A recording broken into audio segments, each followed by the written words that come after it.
Great, thank you. Okay, good afternoon, everyone. I'm Mayor Val Vandenbroek, and I'd like to call the November 23rd, 2020 regular council meeting to order and begin by acknowledging that the land on which we gather is the traditional unceded territory of the Kitsikwatlan, Maskwi, and Semiahmoo First Nations. Do a few introductions first. I have Councillor, I'm going to go by the screen, Councillor Rosemary Wallace, Councillor Paul Albrecht, Councillor Nathan Bahal, Councillor Terry James, Councillor Rudy Stortaboom, and Councillor Gail Martin with us today. For staff on the Zoom meeting, we have Francis Chung, our CEO, Darren Light, our Director of Corporate Services, Carl Johansson, our Director of Engineering, Darren Light, Director of Finance, Kelly Kenny, our Corporate Officer, Kim Hilton, our Director of Recreation, and Scott Kennedy, our Acting Fire Chief. I hope I haven't missed anyone. I apologize if I have. I just want to start off this meeting today by reminding everybody that Wednesday, November 25th is the International Day for the Elimination of Violence Against Women. And I know we usually get together and light some candles and share some stories. And unfortunately, we can't do that this year. But it's a day when survivors, activists, decision makers, and people from every walk of life shine a light on the need for funding, essential services, prevention, and data to shape better informed responses. Because of COVID, reports have shown that violence has intensified. So if you're in this situation, please reach out for help. Call a helpline at 211 or 811, the nurse's line. Talk to your friend, other family members, talk to your family doctor, and know that you're not alone. You can also visit un.org or bc211.ca for any and all information. So I just wanted to get that out there because I think it's really, really important to remember that. So we are going to start with the adoption of the agenda, the November 23rd, 2020 regular agenda. I've been advised that the library update that was included on this agenda was an error and it will go on the December 7th agenda. Are there any other changes? Seeing no further changes, I'm going to make the motion that the November 23rd, 2020 agenda be adopted as amended to remove item 5B, library happenings. Earn a seconder, please. Councillor Stortaboom, Councillor Bahal. All those in favor? Any opposed? That carries. So we are going to go into committee of the whole. That council commenced the committee of the whole. Mover and a seconder.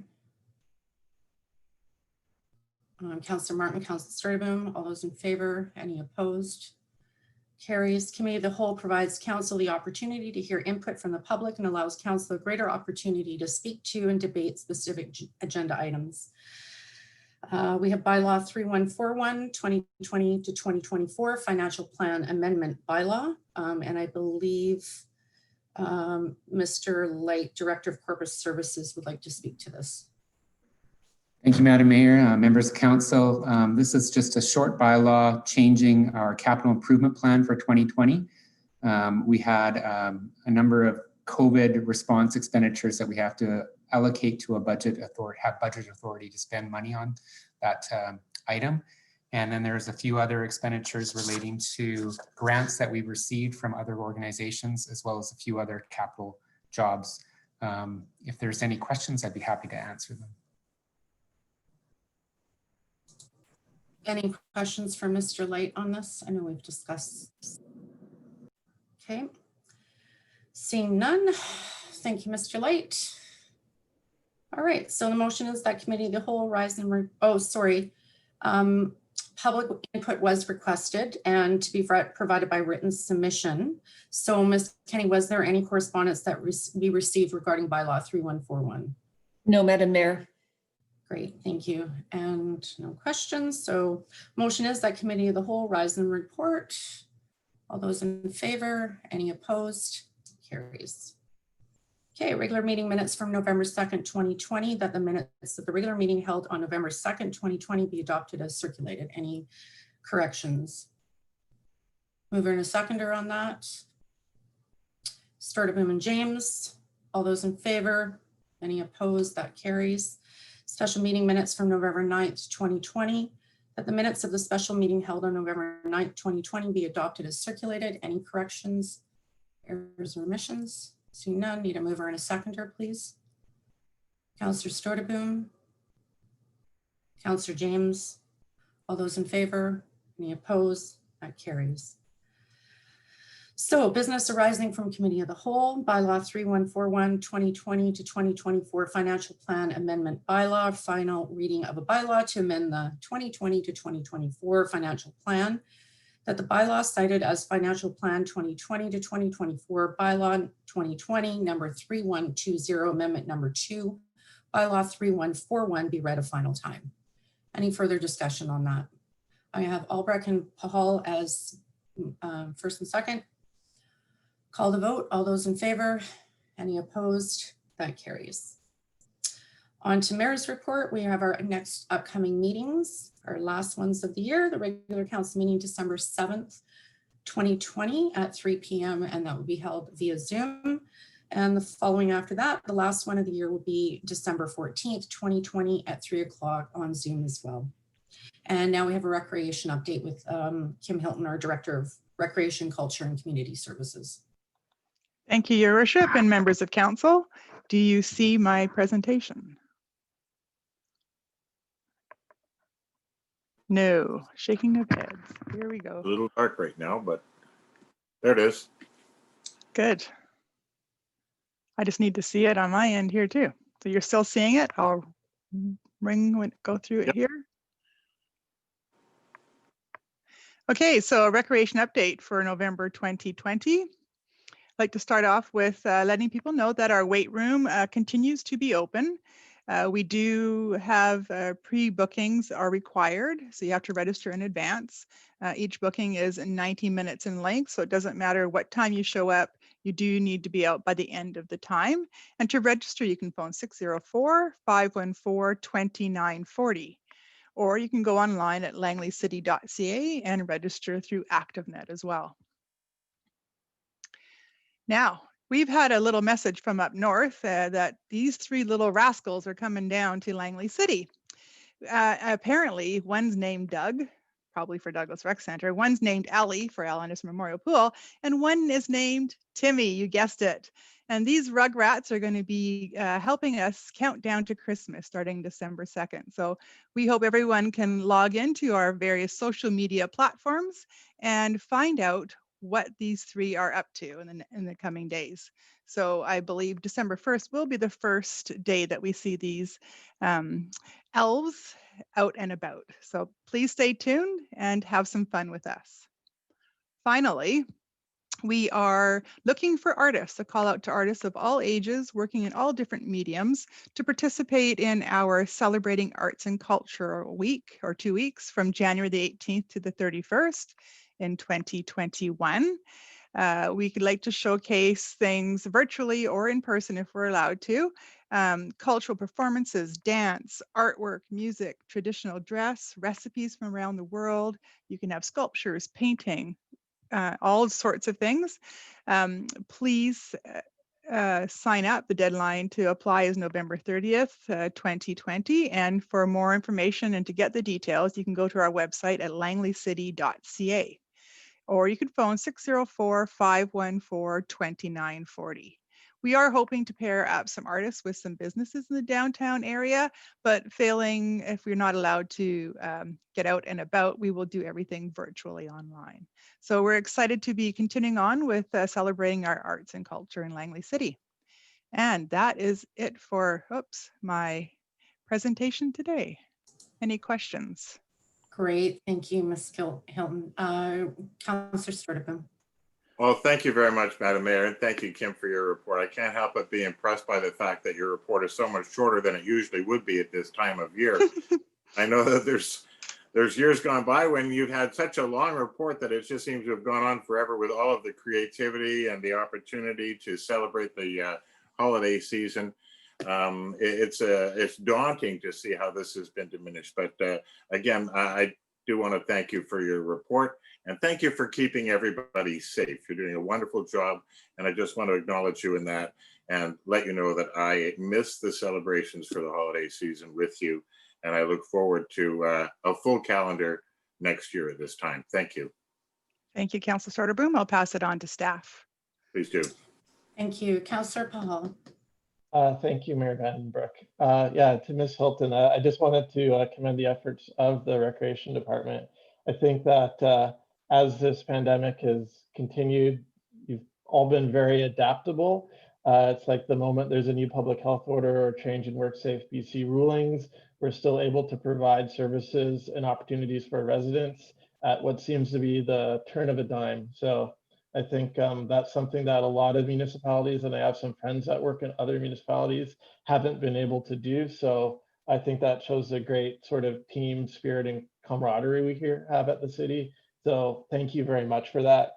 And speaking of team effort, I know it's not an engineering update today, but since we were talking about our elves going all over social media, I know over social media, everyone's very impressed with the Christmas displays that are coming up around Douglas Rec Center, and I'm sure shortly at Tim's Community Center as well. So thank you.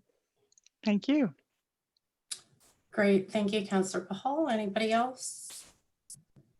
I just, I want to echo those sentiments, Ms. Hilton, especially the Remembrance Day video that was produced by staff. It was absolutely fantastic. It's sad that we couldn't meet in person, but due to COVID, it did restrict us, but it was a very good way to remember, and it was very well done. And it's something that we must do every year, whether we can meet or not. And it was a great way to do it. So many compliments on it. So thank you very much for that. I think that's very important. Thank you. I'll pass it on to staff as well. Thanks. And yeah, and Mr. Baumhoff, I'm going to take this chance or just say thank you for the Christmas lights. There's been numerous people posting about it. I like to see this kind of thing in our community when we have other communities like the North Shore trying to restrict timelines when you can put up Christmas lights. And I just shake my head at that because I think right now, especially during COVID, we all need a little bit of cheer. So kudos for staff for getting it up and running. Already received a huge amount of compliments. So thank you. Thank you very much. I'll pass that on to staff as well. Thank you, Mr. Baumhoff. Okay, anybody else have seen none? Thank you, Ms. Tilton. We are going to go on to bylaws. Bylaw 3142, zoning amendment bylaw and development permit number 04-20. First and second reading of the bylaw to rezone properties located at 20222, 20222, 56 Ave and 20237 Michaud Crescent to accommodate a 6-story 213 unit rental apartment development and associated Michaud Park community garden expansion. Mr. Johansson, did you have anything you wish to say regarding this bylaw or an update? Yes, I do. Thank you, Madam Mayor. Can you hear me okay? Yes. Okay. So good afternoon, Mayor and Council. I can provide a brief intro to these items involving the proposed redevelopment of the West Country Hotel site and related expansion of the Michaud Park Community Garden. As the Mayor noted, it's a proposal for a pretty significant 6-story residential building with 213 units. And should Council give third reading to these applications, the applicant, who is, they're highly motivated. They, as you can see, they're undertaking hazmat work on the building and hope to have it demolished by the end of December. They're looking to apply to CMHC for rental construction financing to complete this project with the intent of creating an attractive new building along a downtown Gateway Street that also includes a below market rental unit component, all within an easy walk of downtown frequent transit and the future 203 SkyTrain station. So the applicant's also proposing a land exchange, which involves exchanging a strip of land on the east side of the city-owned community garden property with an equal portion of the applicant's property. This in turn would create a pedestrian and vehicular access between the applicant's property and Michaud Crescent, while also enabling the expansion of the community garden to the north.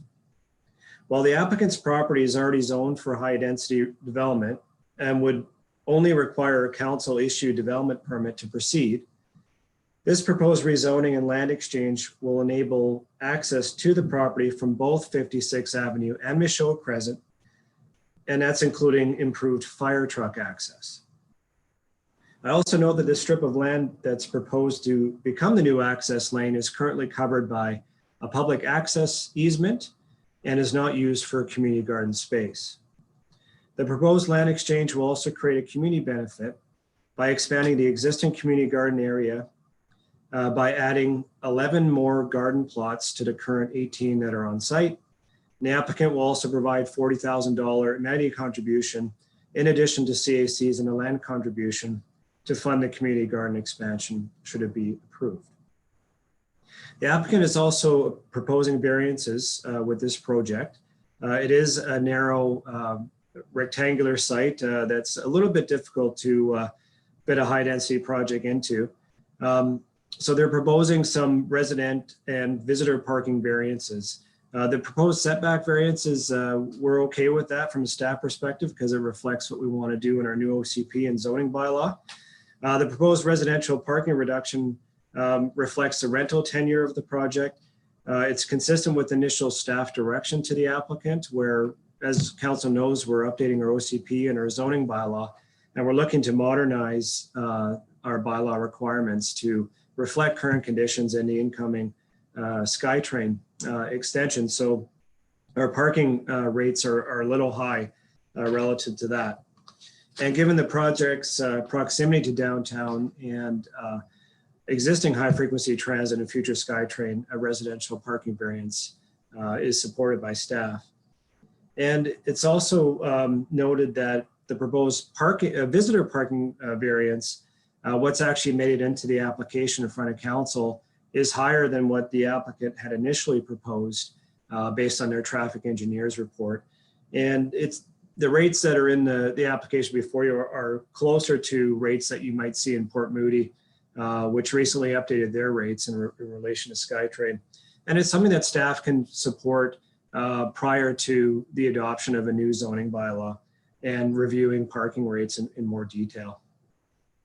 So last but not least, the proposed new building has been designed to minimize visual impacts to neighboring properties and features high quality building and site design and a strong pedestrian orientation. The application was received positively by the advisory design panel at their November 4th meeting, and the applicant has incorporated the recommendations from the panel into their updated drawings. Based on this, staff support the proposed application and variances and recommend that council give first and second readings to the bylaws and advance it to public hearing. Thank you. Thank you, Mr. Johansson. Does anybody have?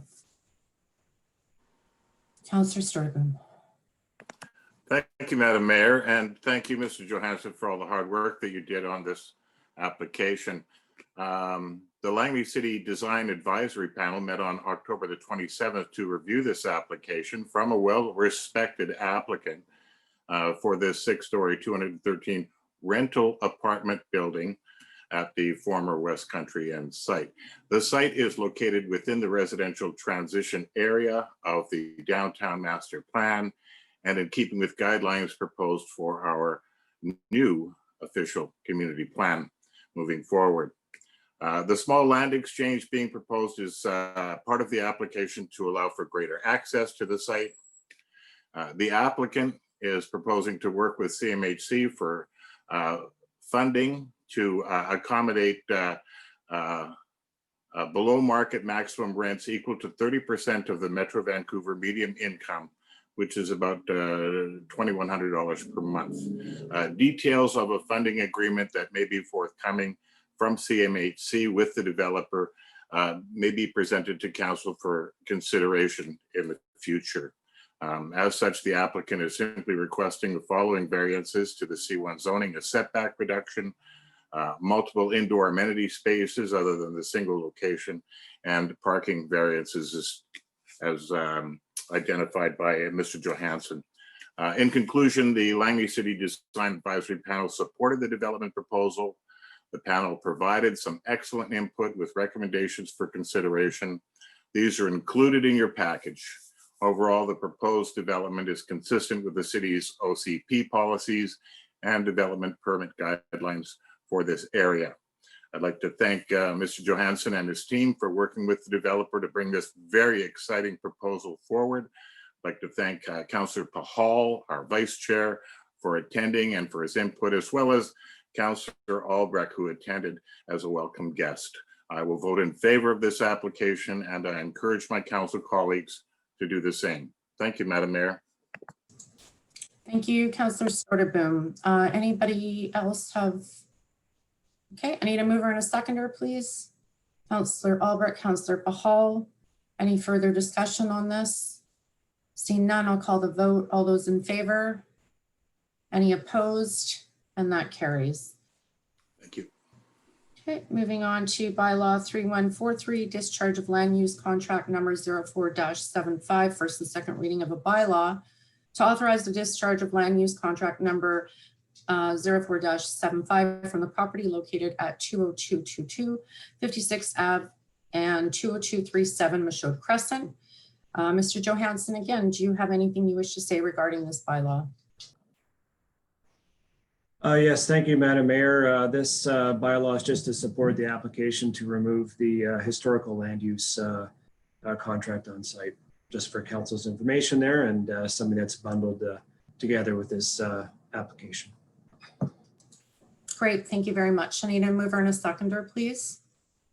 Councillor Stordeboom, Councillor Martin, any further discussion? Seeing none, call the vote. All those in favor, any opposed? That carries. On to administrative reports, bylaw notice enforcement regulation. Dave Salvage, our manager of community safety, is in attendance to speak to this report. Mr. Salvage. Thank you, Madam Mayor. Hi, Mayor and Council. Yeah, so the last council meeting, council approved the implementation of the bylaw adjudication process. This is a requirement for council to do a resolution to the province of British Columbia to have us added to the bylaw notice enforcement regulation under the Local Government Bylaw Notice Enforcement Act. So council is recommending that, staff is recommending that council approve the resolution and that we send a letter to the Ministry of Attorney General to add the City of Langley to that regulation. Great, thank you very much. So I'll read the motion and then we can have a discussion. That's okay, Councillor Albrecht. So the motion is the council requests the Minister of Attorney General to add the City of Langley to the bylaw notice enforcement regulation to allow for the city to practice adjudication under the Local Government Bylaw Notice Enforcement Act. I need a move in a second here. Councillor Pahal, Councillor Albrecht, and discussion. Go ahead, Councillor Albrecht. No, I was just going to move her second, so I'm happy. Okay, I'm sorry. Just didn't want to miss you. Yeah, it's all okay. Councillor Stordeboom, go ahead. Thank you very much, Madam Mayor, and thank you, Mr. Salvage, for bringing this forward for our consideration. I really like the proposal. I think that it makes local government more available and relevant and practical for people in our community. I think that this is a real step forward in democracy and in justice. I mean, it's bylaws, it's important, it's valuable. But I look forward to moving in this direction, and hopefully someday we'll see community courts in our community as well. Thank you very much, Madam Mayor. Great, thank you. Any further discussion on that? Seeing none, I'll call the vote. All those in favor?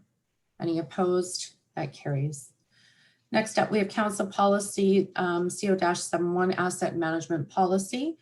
Hirod Gill, our Manager of Engineering, is in attendance to speak to his report. Gill.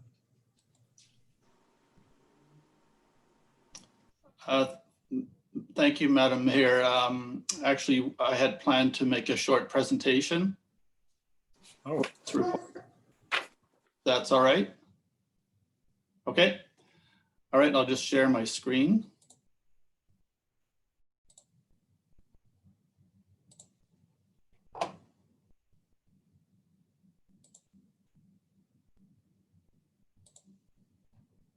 All right, can you see that? Yes. Okay, thank you. All right, so this is a brief summary of the proposed new council policy CO 71 for the asset management. So what is an asset management policy? It's a high-level document that prescribes, oh, sorry, my screen is blocking my, okay. Prescribes guidelines and principles for the document, our development of asset management program within the city. It also establishes a citywide guide how to implement asset management within all departments. The purpose of the policy is to document the City of Langley's commitment to asset management, provide a set of principles that guide the city's asset management program, and to show the community that council is committed to a well-managed oversight of all of its assets. It also is to show the province and federal grant funding agencies the city's commitment to asset management. So that's one of the conditions in receiving grant programs going forward, is a progressing asset management program. It also intends to illustrate that asset management is supported at all levels of the organization. Historically, probably most effort and emphasis has been on the engineering and parks section, but we still need to do more work on the facilities asset management and all assets covered under the city, whatever the city owns. And also it intends to show the city works continuously towards improving its assets, asset management practices. It does not intend to commit the city to any specific funding level. So that is always dependent on budget availability and assessing the risks of various assets and the condition that they're in, and assessing how much money is needed to replace or repair that infrastructure, and then balancing that against the funding that's available. The asset management tasks that have been completed to date is we've implemented software. It's the citywide software package. It's suitable for cities of the city of Langley size. And we've also completed the software training. Staff has also completed professional certificate in asset management planning program. So that's to help assist in working with the whole asset management and software package. We've also imported all of the available asset data, the asset registry, into the software. And also we've improved our asset database by updating the available asset attributes such as age, cost, structural conditions, etc. And we've also requested annual budget for 2021 and out years to collect structural condition data of the remaining assets. Further progress, we've added 1.2 kilometers of previously unknown storm sewer assets, some of which were discovered through our CCTV or camera inspection program. And as you can well imagine, there's sewers and water lines that are quite old within the city. And our mapping system is not always up to date with all of the different mains that are in the system. So through this inspection assessment program, it'll also help us to fully collect all of the data and become more aware of every piece of infrastructure that we have. We've also surveyed and collected 2,500 assets from the city's 26 parks and added that to the register. And we've completed preliminary asset management plans for the city's water, sanitary sewer, and transportation systems. And these asset management plans provide information on the asset status, age, structural condition, etc., funding requirements to maintain them. And currently it's based on age only, which is not by any means full information, but it's definitely a step in the right direction. But we also need structural condition to be included in the future. Progress so far on the different pieces of infrastructure within the system for structural condition. On storm mains, we're about 38% of the way through our mains. So it's 31 kilometers of 82 kilometers. Sanitary mains, 70 kilometers and 94 kilometers, so 75%. Water mains, we have not done any structural assessment yet. It's largely because, as you can well imagine, it's a closed system. And the only way you can really do a structural assessment of a water main is to go either dig it up and do a visual inspection, which of course is like, it's a bit of like a needle in a haystack. So you can inspect it in one location, not necessarily know the condition in another. And the other way is through an internal system of where it's kind of radar and it's technical, you know, where they insert an instrument inside the main and it assesses the depth and thickness of the pipe and condition any cracks or of that nature. So that takes quite a bit of effort to do. We are planning to get started on some of that this coming year. The pavement condition is 100% complete as far as structural assessment. We've also got 100% of all our vehicle bridges assessed. On the pedestrian bridges, we have 10 out of 16 assessed at 63%. And on the building, parks and fleet, it's 0% has been completed. When it shows 0%, it doesn't necessarily mean that we need to do 100%.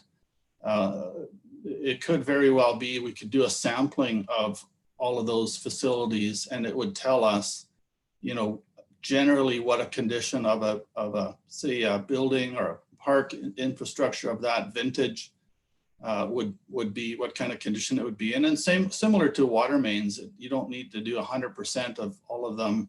It could be if you have a whole, you know, many water mains built in a certain year, and you could assess a certain percentage of those in terms of structural assessment, and then project on that basis what the remaining is like. It's not going to be 100% accurate, but nothing really is in this field. So it's a good method of going forward. Also, in terms of progress so far, we've updated our GIS mapping system with recent as-built and field observations, included maintenance and inspection information in the database. And we've also initiated internal discussions on the need to collect data on our facilities. So all our building information, you know, we need to incorporate all of the different components, you know, from roof structures to air conditioners, heating units, et cetera, all the way through to building replacements. We have applied for a grant to Federation of Canadian Municipalities under their Municipal Asset Management Program. And that is, we've applied for AC water main condition assessment. So that's that structural condition assessment component to prioritize their replacement. We've received confirmation of eligibility and we're expecting approval within the next 6 weeks. So we're hopeful that we will be selected. Some highlights of the policy, and again, subject to available resources and approved budget. We would maintain and manage assets at the council approved level of service that support public safety and community goals, and plan for the appropriate level of maintenance to extend the useful life of assets, and establish infrastructure replacement strategies through the use of full life cycle costing and risk-based principles. So an example would be, you know, it might be a cheaper pipe to install at the beginning, but over the life cycle, it's a lot more expensive. So we'd assess all of that and ensure that we're getting the best value for the buck, in essence, for the city.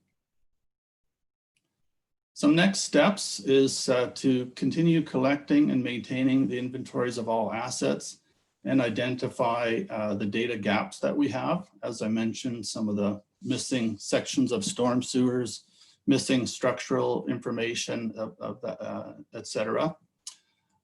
Present a summary of financial gaps to council for future budget discussions, and also establish an asset management leadership team within the city. So multiple departments, all departments involved in asset management leadership, in which we share our concerns, issues that arise, and enhance the cross-functional cooperation in managing assets.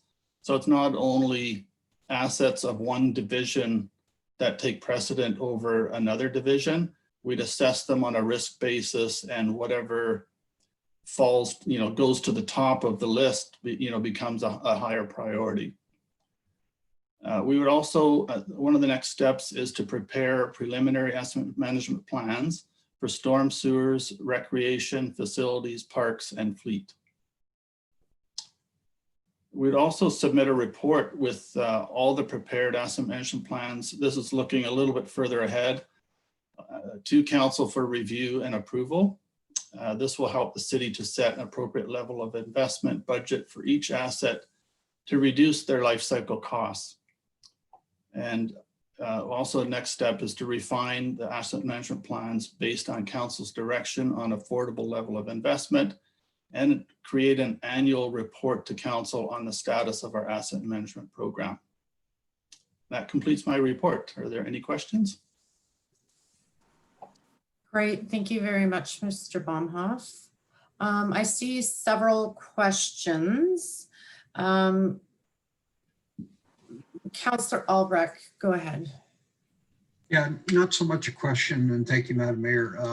More just a really strong point. I want to get to the rest of council that having this asset management program is critical for us to get some possible grant funding and cost sharing agreements with both the provincial and federal levels. And I think it's critical that we have this type of control and understanding of our municipal assets, both for our own records, but also to obtain that cost sharing funding, which is so very important. With the cost of replacing any of these utilities is enormous, and any help that we can get for a community such as ours is much needed. So I would hope that we all support this. Thank you. Okay, anybody else? Councillor Stordeboom. Thank you very much, Madam Mayor, and thank you, Mr. Baumhoff, for your report. I think it's worth noting that the city has always been responsible with the assets that we have in place, but this new program is very worthwhile. I'd like to thank you for your presentation, Mr. Baumhoff, for bringing this forward. I believe it's a matter of good stewardship. It demonstrates our responsible behavior in keeping our assets inventoried and in good order for our residents. And also it does identify us as being good partners for funding grants and funding formulas moving forward with other levels of government. So I really don't have a question as much as to say I support this. I really appreciate it. It's not that we haven't been irresponsible in the past, but moving forward, I think this is really stepping up our game in keeping with a lot of larger municipalities. And I want to thank you for bringing it forward. Thank you, Madam Mayor. Thank you, Councillor Pahal. Thank you, Madam Mayor. And just to comment, I know that at FCM and UBCM, we've been talking about asset management for a good long time. And at the city, I know it's been something we've been working on for probably 4 years, it seems. I know it's a ton of work, with the thousands and thousands of assets. So it's great to see that actually we're making good progress, even right at the start of adopting this policy, which I, of course, support. So thank you. Great, thank you. Anyone else? Yeah, I think it's nice to see that the FCM grant hopefully is coming through, and that yeah, it's really important for forecasting. And I can't believe that we haven't been doing this prior to that. I was kind of surprised that we weren't. So I'm glad that we are getting it done. And I will call the motion that council policy CO-71 asset management policy be approved. Madam Mayor, it hasn't been moved and seconded yet. That's what I'm doing right now. I just read the motion, Kelly. Need a Could mover, I- seconder? Okay. Yep, let me just get a mover and a second. Okay. Rick, and then I saw a hand. Councillor Albrecht and Councillor Stordeboom. Go ahead, Rick. Yeah, sorry, I just want to make sure or clarify, that we definitely have been working on asset management for many years.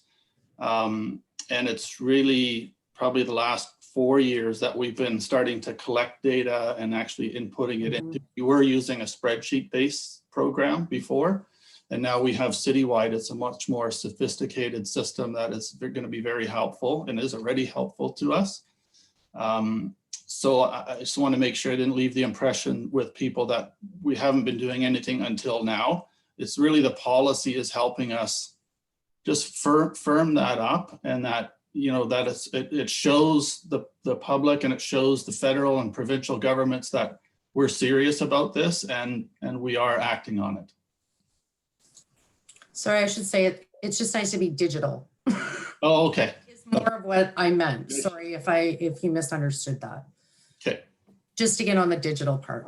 That's, yes. Good. Thank you. No, you and your staff have been doing a great job. I apologize if that came across the wrong way. Okay, so I will call the vote if there's no further discussion on this. Seeing none, all those in favor, any opposed, that carries. All right, on to new and unfinished business. Motions and notices of motions. We have Mayors for Peace appeal, Langley City resolution to eliminate nuclear weapons. Councillor Stordeboom, I'll pass it over to you. Thank you very much, Madam Mayor, and thank you to Council for hearing this and considering it. It's in keeping with the Climate Not War delegation that we recently received at Council. It's the Mayors for Peace appeal to eliminate nuclear weapons. Would you like me to read it out in full? Yes, please. Very good. Whereas the Treaty for the Prohibition of Nuclear Weapons, the TPNW, is a landmark global agreement calling for the national and local governments to abandon nuclear weapons of war. Whereas the TPNW global agreement was adopted in 2017, and the Nobel Peace Prize Committee has acknowledged this initiative as providing the best pathway towards a world without nuclear weapons. Whereas nuclear weapons threaten every nation's security and would cause catastrophic humanitarian and environmental harm. Whereas cities are the main targets of nuclear weapons, municipalities have a special responsibility to their constituents to speak out against any role for nuclear weapons in national security doctrines.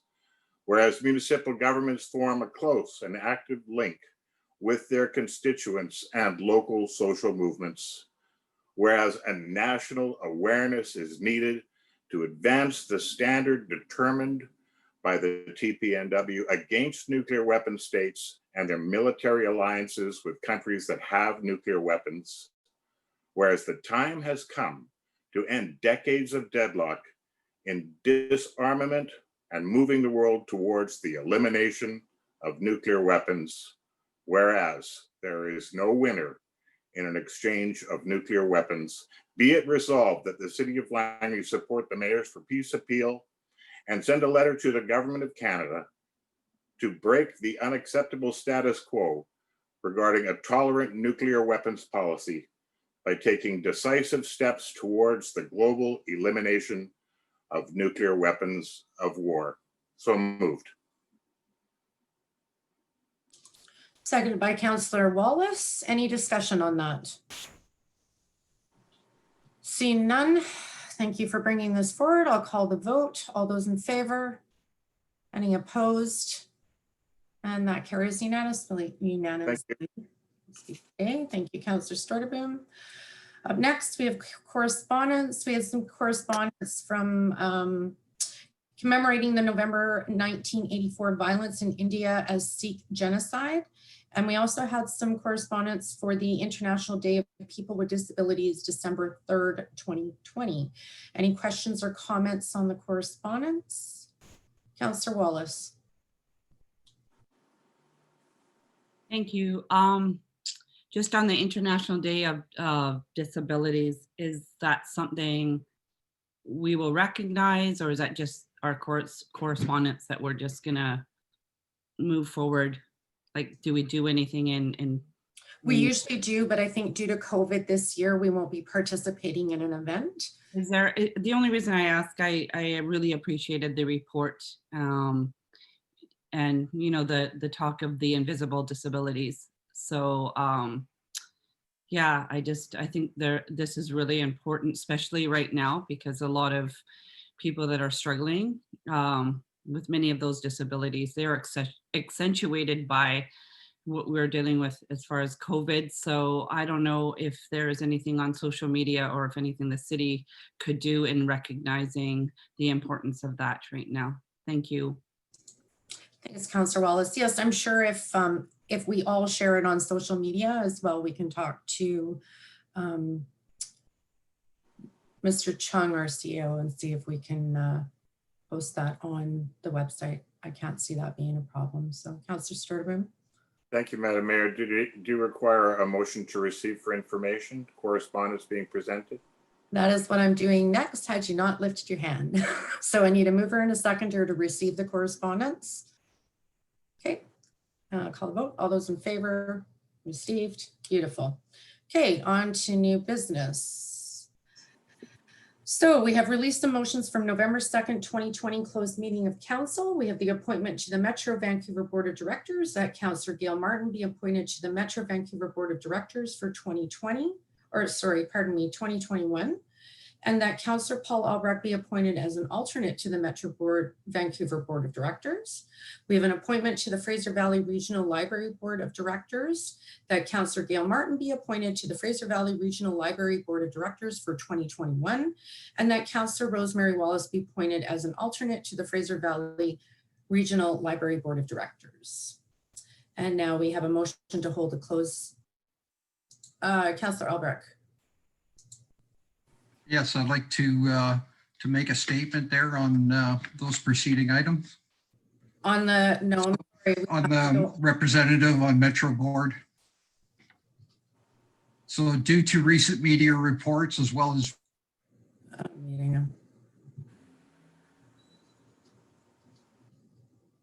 Sorry, you're muted.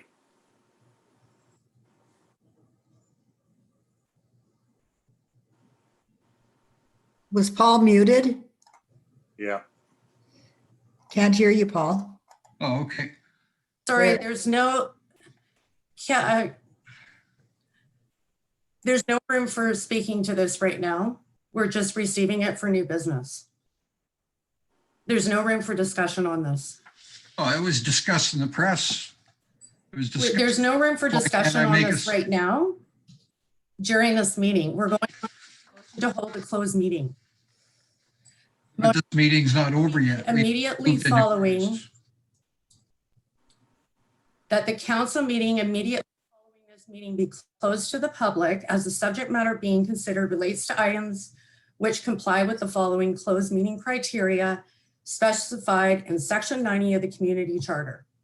1, a part of a council meeting may be closed to the public if the subject matter being considered relates to or is one or more of the following.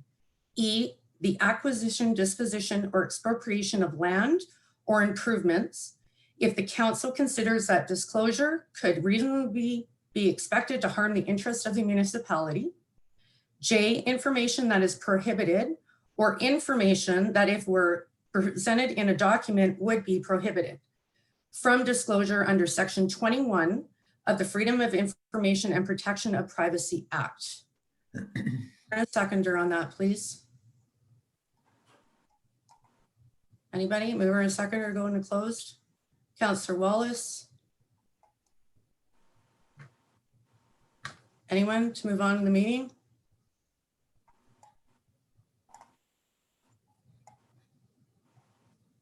I'll second it. All those in favor?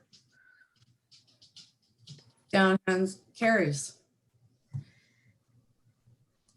Okay, motion that the meeting adjourn. I need a mover and a seconder. Point of order, Madam Mayor. When can someone speak under new business? Perhaps. You didn't make an amendment to the agenda at the beginning. You're more than welcome to speak to it next time if you like. There is no discussion under that. We're just announcing that it's been done. Okay, motion that the meeting adjourn. I need a mover and a seconder, please.